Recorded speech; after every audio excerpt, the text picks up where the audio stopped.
예, 감사합니다. 할렐루야. 참 이 코로나 19로 인해서 예배당에 가득 차서 예배하던 때가 지금도 눈에 선한데 이렇게 예배를 드리게 된 것이 조금 마음이 아픕니다. 그러나 이 자리에 함께 하신 우리 교회 직원들과 또 우리 당회원 그리고 각 가정에서 예배를 지금 정성껏 드리고 있는 여러 교우들 모두에게 이 거룩한 성일에 주께서 주시는 놀라운 은혜와 축복이 충만하시기를 주의 이름으로 축원합니다. 제게는 오늘이 특별한 날입니다. 지금부터 4년 전 오늘, 그러니까 2016년 8월 23일은 제가 서울 아산병원에서도 가능성이 없다는 진단이 나온 희귀암의 수술을 받은 날입니다. 딱 4년 전입니다. 저는 그때 수술대에 누워 아무것도 몰랐지만 그날 이 예배당에 우리 교우들이 가득하게 모여서 수술이 끝날 때까지 그렇게 열심히 기도하셨다고 하는 얘기를 제가 들어서 알고 있습니다. 그래서 그 기도로, 그 기도의 힘으로 제가 오늘 여기에 이렇게 서 있습니다 라는 고백을 드립니다.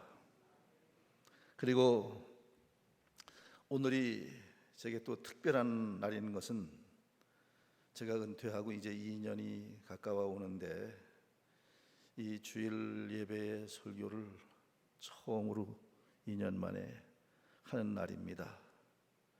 30몇 년 동안 저 시골 촌사람의 이 보리밥 된장 뚝배기 같은 그러한 설교를 들으시다가 이제 참 우리나라 목사님들 중에 최고의 인테리이고 지성인인 우리 유임 목사님의 설교를 2년 동안 쭉 또 이렇게 들어오셔서 이제는 여러분의 입맛도 많이 달라지지 않았을까 그런 생각을 합니다. 그러나 또 이 보리밥 된장도 어쩌다 한 번은 또 먹으면 또 괜찮지 않겠나 그런 생각을 합니다. 서론이 좀 길었고요. 저기에는 어머니가 두 분이 계셔요. 한 분은 저를 낳아주신, 그리고 지금은 요양병원에서 꼼짝도 못하고 계시는 어머님이 계시고요. 또 한 분의 어머니는 우리 대광교회입니다.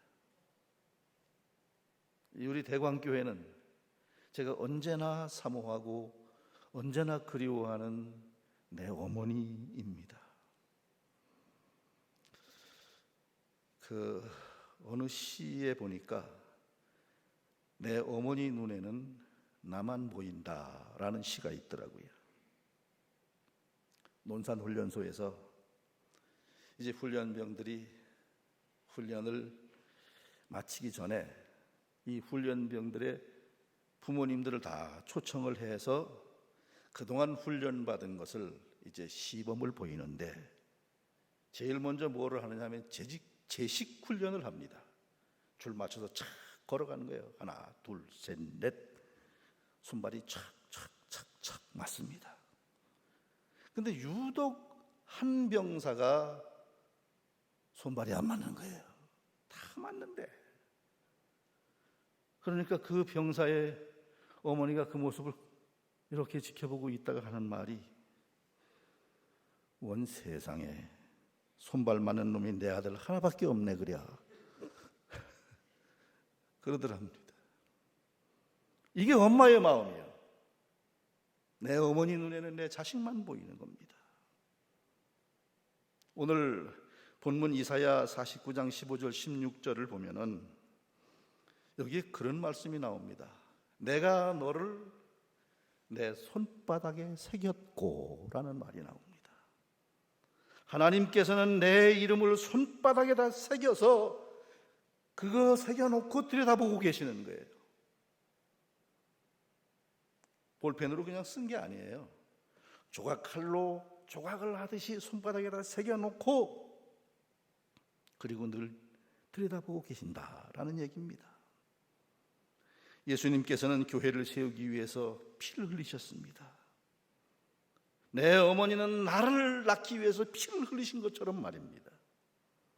피 흘려 당신의 심장 속에 우리 주님의 손바닥에 내 이름을 새겨서 그걸 늘 들여다보시고 지키시고 보호하고 계신다라는 얘기입니다.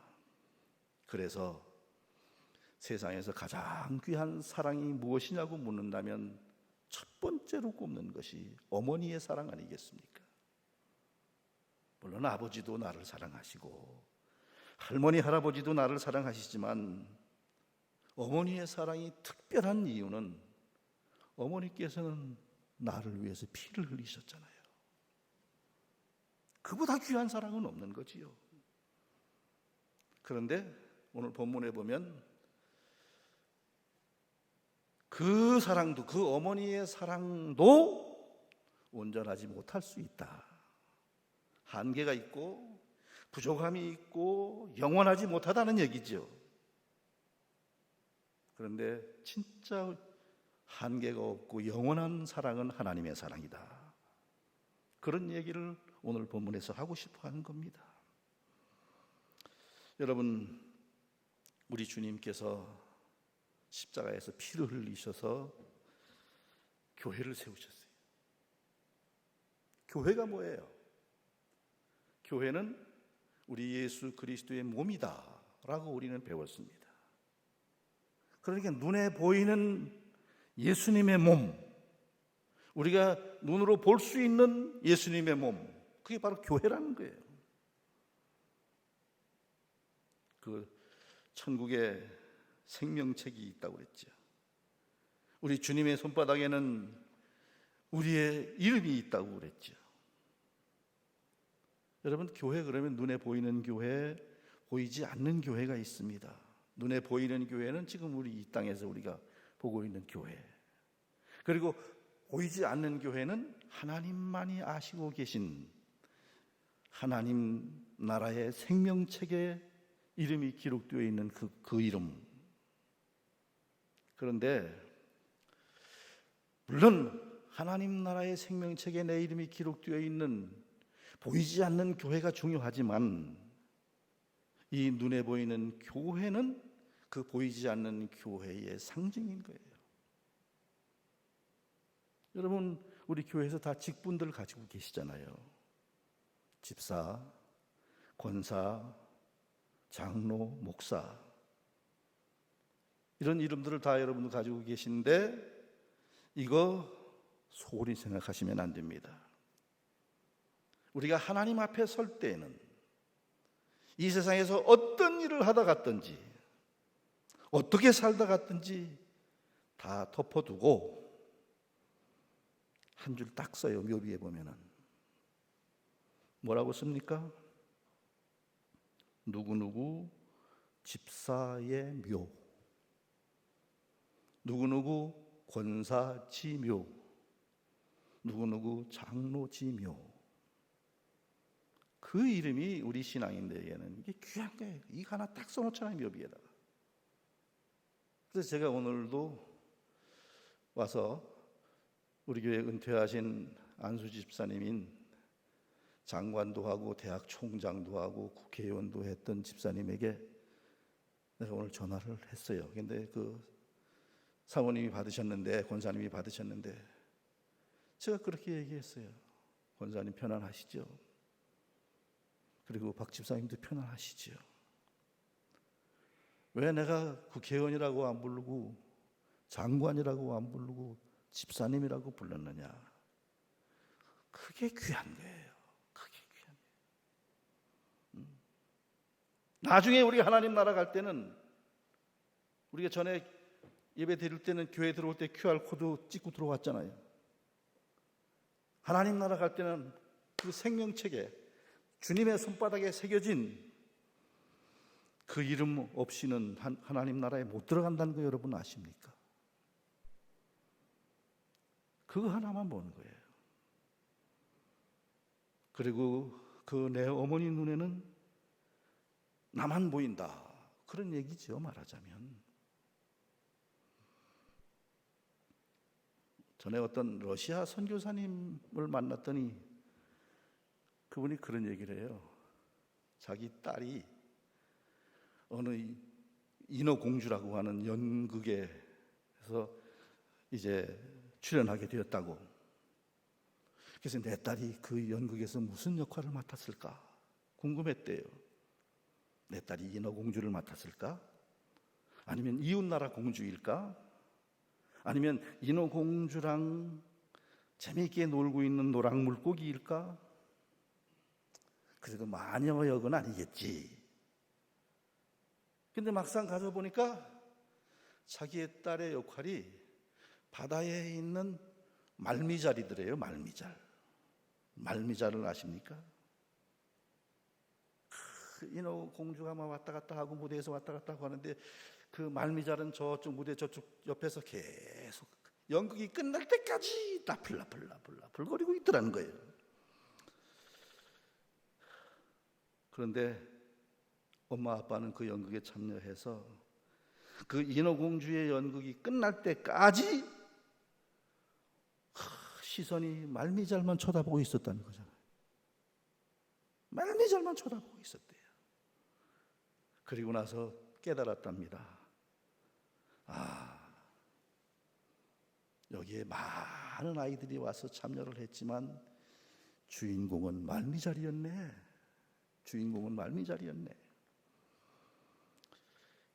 이게 얼마나 실감나는 얘기입니까? 지금 이 땅에 얼마나 많은 사람들이 왔다 갔다 하고 잘난 사람들 많고 똑똑한 사람들 많고 가진 사람 많고 힘 있는 사람 많아도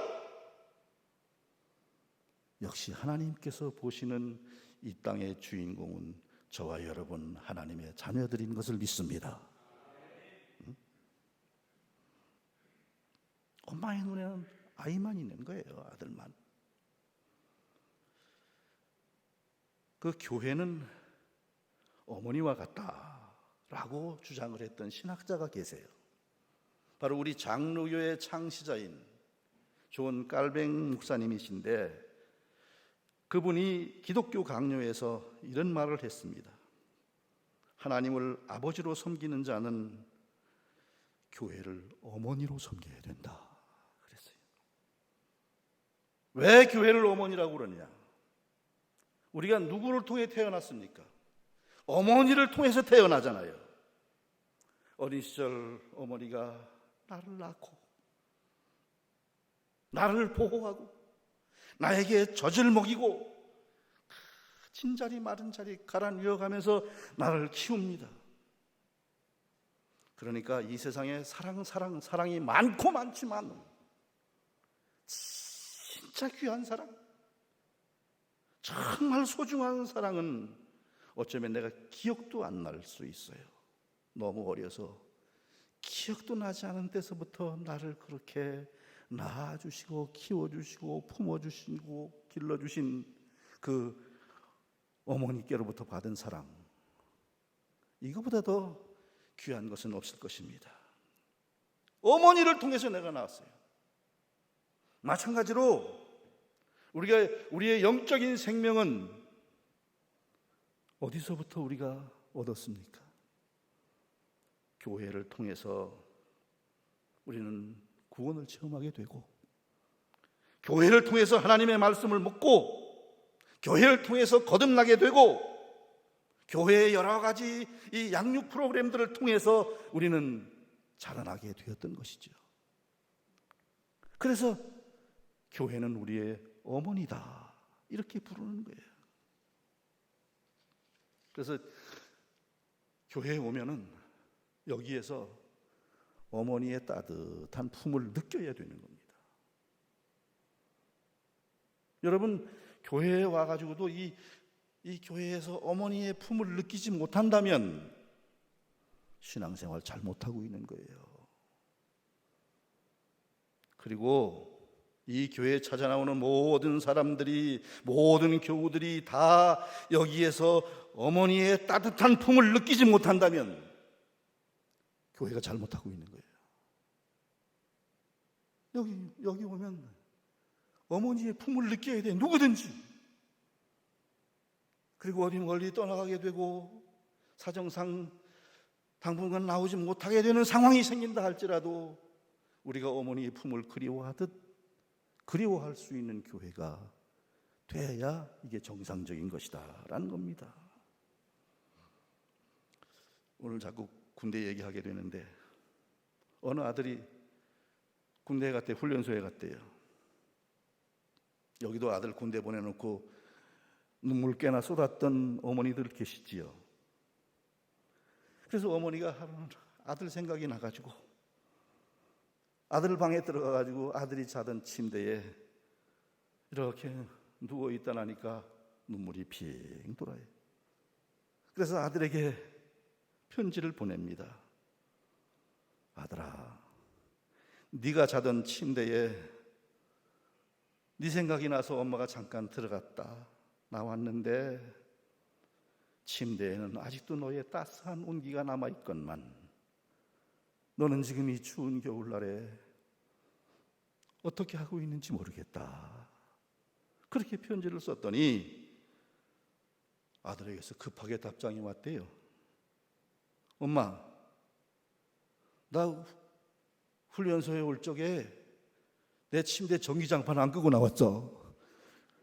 그러니까 빨리 꺼. 뭐 이렇게 답장이 왔더랍니다.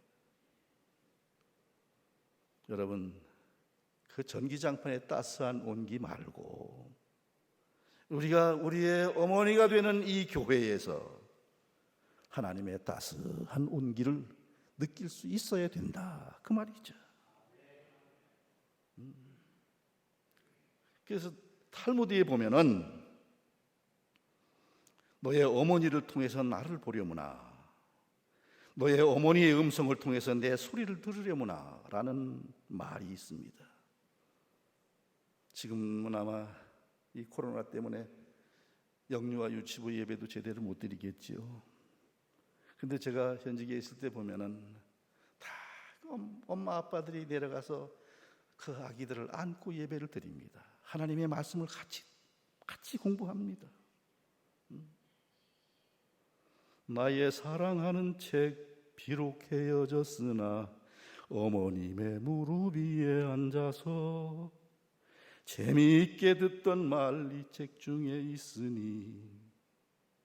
근데 이 아이들도 나중에 좀 자라서 크다 보면은 어떤 이유인지는 몰라도 언젠가는 이 어머니의 품을, 교회의 품을 떠나게 될지도 모르지요. 아니, 실제로 그 품을 떠난 아이들이 없지 않아 많이 있습니다. 그때 어머니의 품이 생각나듯 그때 이 교회에서 사랑받던 그게 생각이 나야 된다, 그 말이에요. 저는 지금도 멀리 강원도에 가서 살고 있지만 가끔 메시지가 와요. 목사님, 제가 지금은 사정이 있어서 멀리 떠나 있는데 그때가 그리워요. 한번 홍천으로 찾아뵐게요. 제가 대답을 하지요. 홍천으로 왜 찾아오느냐? 네 엄마 되는 교회를 찾아가야지.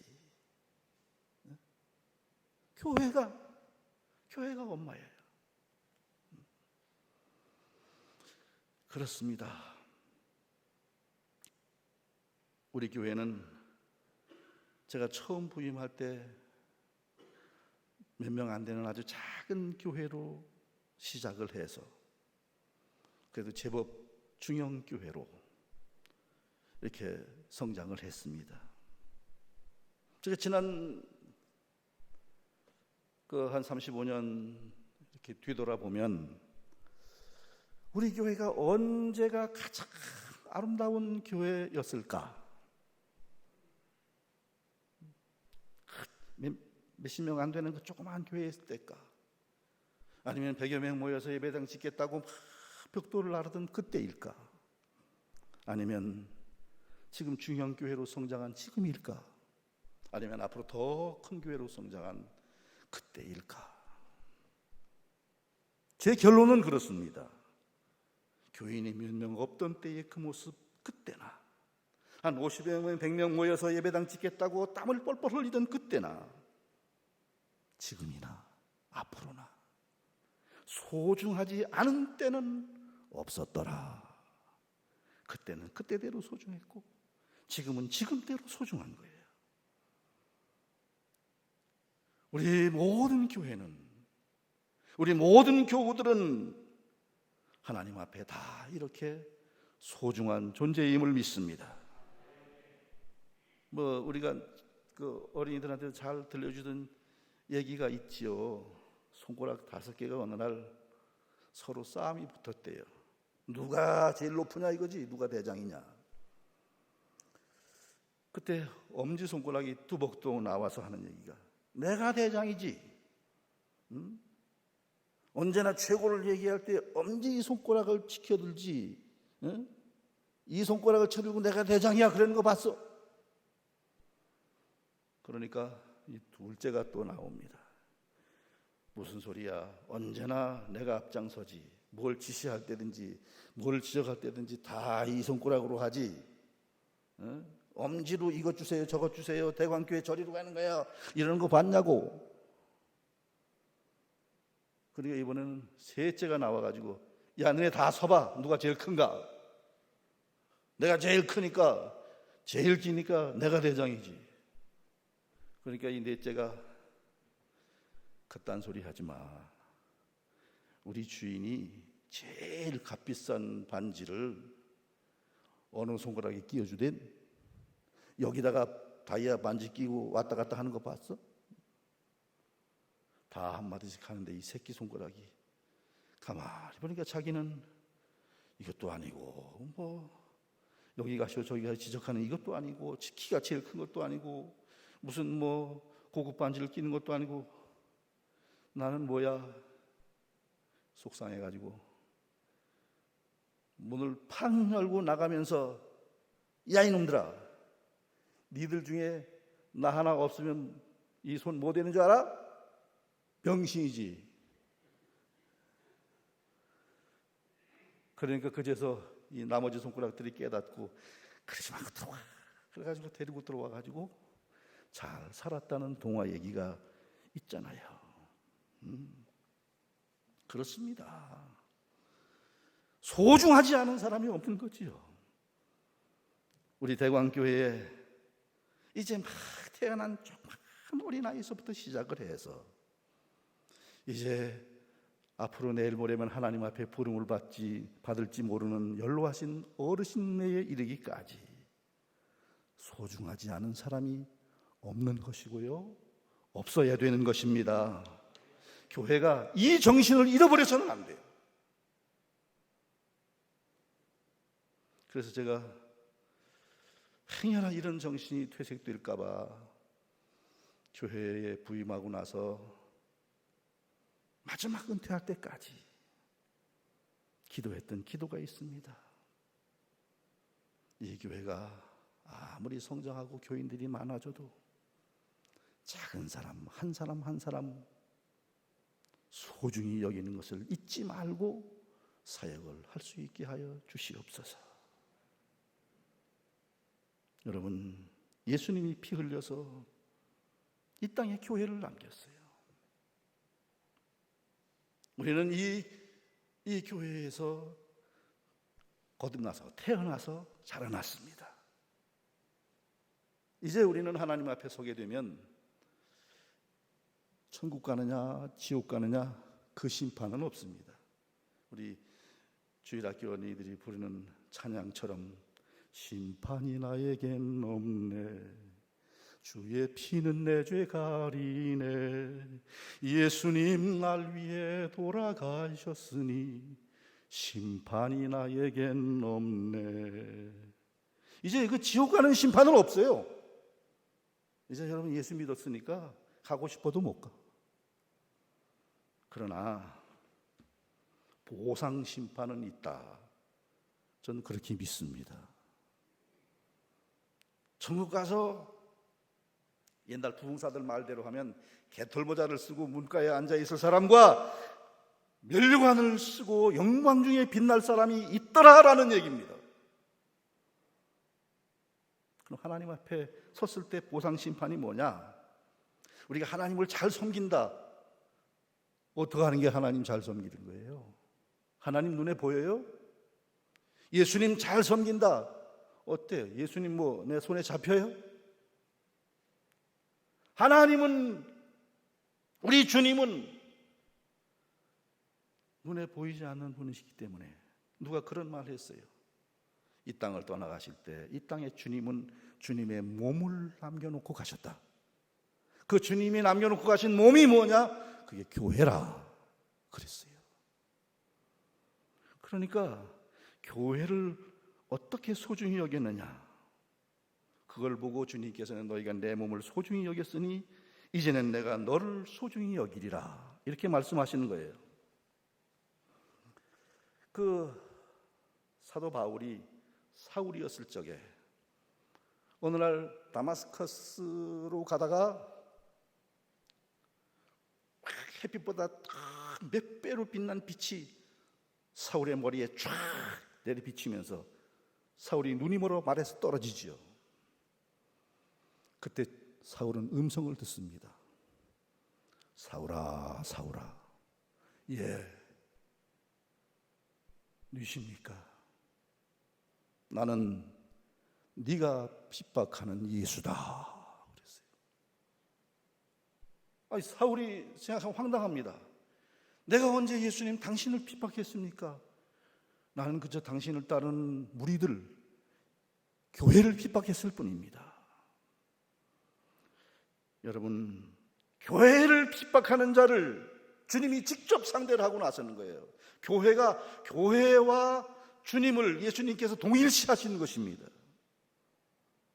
교회를 해치는 자를 주님께서 직접 상대하실 것입니다.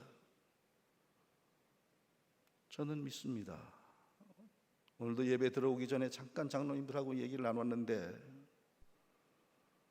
이런 어려운 때에 교회를 해하려고 하는 자들은 우리가 직접 상대하지 않아도 주님이 상대해 주실 줄로 믿습니다. 자, 우리가 어떻게 하나님을 섬길 수 있습니까? 하나님 눈에 안 보이잖아요. 예수님 눈에 안 보이잖아요. 눈에 보이도록 우리에게 남겨두실 것이 뭐냐? 교회라고 그랬잖아요. 주님의 몸된 교회를 섬기는 것이 주님을 섬기는 거예요. 성경에 네 부모를 공경하라 하셨습니다. 공경이라고 하는 말은 무겁게 여겨라, 가장 먼저 생각하라, 가장 소중히 생각하라 라고 하는 것입니다. 여러분 어떻습니까? 여러분의 부모를 그렇게 섬겼습니까? 요즘 저는 어머님이 아직도 생존에 계신데, 병원에 계신데 가서 뵙고 싶어도 어떻게 뵐 수가 없어요. 병원에서 면회가 일절 금지되어 있으니까. 그래서 거기에 병원에 돌보는 분들을 내게 연락을 해서 우리 어머니 사진 찍어가지고 한 장만 보내주세요. 어떠신가요? 그분들을 통해서 이렇게 늘 간접적으로 이제 뵙곤 하는데, 이제 우리 몸된 교회도, 또 한 분의 어머니인 교회도 이제 마음대로 나올 수 없고 이렇게 마음대로 예배할 수 없고 섬길 수 없게 되었으니 참으로 가슴이 아픈 일입니다. 그런데 여기서 깨닫는 것은 내가 내 부모를 섬기는 것도 언제나 섬길 수 있는 게 아니에요. 내가 마음만 먹으면 언제라도 부모님 앞에 효도할 수 있지, 그거 아니에요. 때가 지나면 하고 싶어도 못하는 때가 옵니다. 우리 내가 교회에 충성하는 것도 아이고 올해 못하면 내년에 하지, 그럴 줄 알았습니까? 언젠가는 하고 싶어도 못할 날이 올지도 모릅니다. 그러니까 지금 기회 있을 때 내 어머니 되는 이 교회에 최선을 다해서 섬기시는 여러분들 모두가 되시기를 바랍니다. 요즘 이제 코로나 때문에 예배를 제대로 못 드리는데 주님의 말씀이 퍼뜩 생각이 났어요. 그게 무슨 말씀이냐 하면 내가 말세에 너희 중에서 믿는 자를 보겠느냐. 그 얘기는 왜? 내가 말세에 너희 중에서 믿는 자를 보겠느냐고 말씀하신 거는 믿는 자를 꼭 못 보겠다는 얘기는 아니지만 믿는 자를 찾아보기가 쉽지 않을 것 같다. 그런 말씀이 되잖아요. 주님께서 이런 말씀도 하셨어요. 마지막 날에 많은 사람들이 나에게 와서 주여 주여 내가 주의 이름으로 복음도 전하고 주의 이름으로 병도 고치고 주의 이름으로 능력도 행했는데 나를 모르신다고 그러시겠습니까? 그때 주님이 밝히 말씀하시기를 내가 너희를 도무지 알지 못하니 내게서 떠나라 불법을 행하는 자들아 라고 말씀하시잖아요. 저는 이 코로나가 이 말세지말에 심판자로 온 것이 아닌가 싶은 생각도 들어요.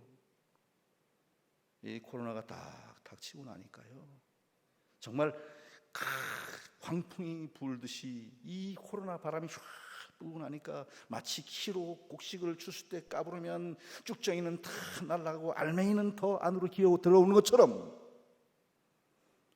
이 성도들의 쭉정이와 신앙의 쭉정이와 알맹이를 갈라놓는 일이 요즘 시작된 거 아닌가 그렇게 생각이 돼요. 어떤 사람들은 아이고 뭐 교회 안 가고 소파에 앉아가지고 간식 먹으면서 예배드리니 좋다. 앞으로도 이렇게 예배드리면 편하겠네. 이런 사람들이 있는가 하면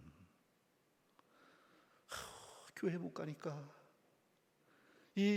참 우리 교우들이 다 모여서 예배드리던 그날이 왜 그렇게 사무치게 그립고 간절해지는지 모르겠다 라는 사람도 있는 거예요. 11조에 드리겠지만 뭐 오늘 같은 날 주일원금 뭐 안 드려도 되겠지. 그러지만 또 한편으로는 이럴 때 참 하나님의 일이 위축되어서는 안 되는데 오히려 다른 데 전략을 하고라도 하나님 앞에 더 많은 것으로 드려야지.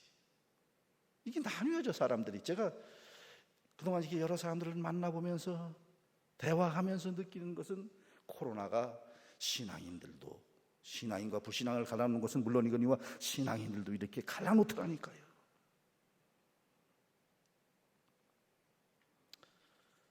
제가 우리 교회 와서 사역을 하고 나서 얼마 안 돼서 얘기입니다. 여기 오래되신 분들은 아는 분들이 계실지 모르겠어요. 최상현 전도사님이라고 계셨습니다. 예쁜 사모님이 계셨어요. 아기를 가졌어요. 아들이랍니다. 그런데 이제 그 아기를 낳기 얼마 전에 갑자기 사모님이 병원으로 실려갔어요. 그런데 그게 마지막 길이었어요. 사모님도 돌아가시고 뱃속에 아기도 숨을 거두고 그래서 장례식을 제가 집례를 했어요. 관을 2개를 왔는데 관 하나는 사모님 관 하나는 그 아기의 관입니다. 조그만 관.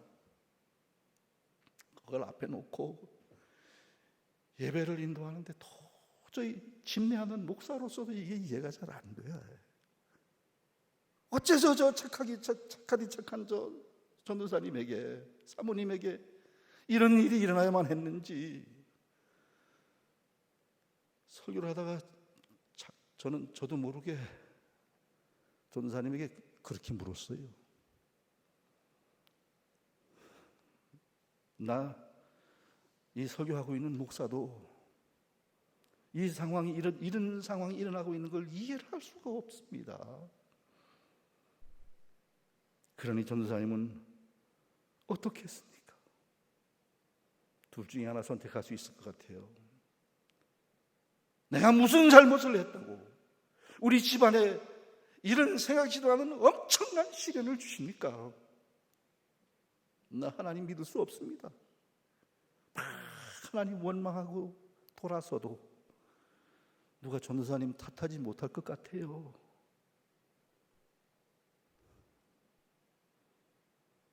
그리고 또 하나는 이런 시련이 내 앞에 부딪혀 왔음에도 불구하고 하나님, 내 상식으로는 도저히 이해가 가지 않습니다. 그러나 내가 알지 못하는 하나님의 더 깊고 오묘하신 어떤 뜻이 있는 줄로 믿기에 하나님, 제가 하나님 손잡고 하나님 의지하고 다시 일어날게요. 그리고 다시 하나님 섬기겠습니다 라고 고백할 수 있어요. 전도사님, 어떤 편을 선택하시겠습니까? 그때 전도사님이 막 엉엉 울다가 제 손을 붙들고 목사님, 저도 모르겠어요. 그런데요, 하나님 좋은 분이라고 저는 믿어요. 그럼에도 불구하고 제가 하나님 앞에 더 충성하겠습니다. 그러더라고요. 감리교 목사님이 되셔서 지금 잘 하나님을 섬기고 계십니다. 여호수아가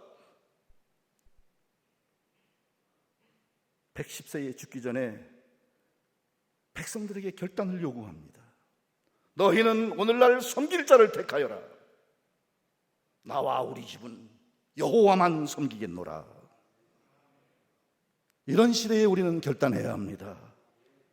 코로나가 이 세상에 아무리 광풍처럼 덮쳐온다고 할지라도 하나님, 나와 우리 집은 내 어머니인 우리 교회를 끝까지 섬기겠나이다. 더 충성하겠나이다. 여러분, 내 어머니 같은 이 교회 속에서 이런 시련이 왔음에도 불구하고 교회를 주신 하나님 앞에 감사하고 구원의 공동체가 더 잘 성장하고 든든히 이 시련 속에서도 지켜질 수 있도록, 그리고 여기에 속한 여러분의 가정 한 가정 한 가정 모두가 다 믿음의 반석 위에 굳게 세워질 수 있도록 우리 하나님 앞에서 여호수아가 결단을 요구한 것에 응답해서 하나님, 저와 우리 집은 여호와만 섬기겠나이다. 이 코로나에도 더 열심히 내 어머니 되는 교회에 충성을 다하겠나이다. 이것이 저와 여러분 모두의 고백이 될 수 있고 결심이 될 수 있기를 주의 이름으로 축원합니다. 거룩하신 하나님, 감사합니다. 오늘 부족한 종이 오랜만에 이 강단에 서서 주의 말씀을 함께 나누었습니다. 하나님, 교회가 무엇입니까? 우리 주님의 몸 아닙니까? 우리의 어머니 아닙니까? 우리는 여기서 낳고 여기서 자랐습니다. 우리의 어머니인 이 교회에 충성을 다하고 효도를 다하고, 그래서 이 광풍에서도 흔들리지 않는 우리 교회가 되어 묵묵히 앞을 향해 나아갈 수 있도록 인도하여 주옵소서. 예수님의 이름으로 기도드리옵나이다.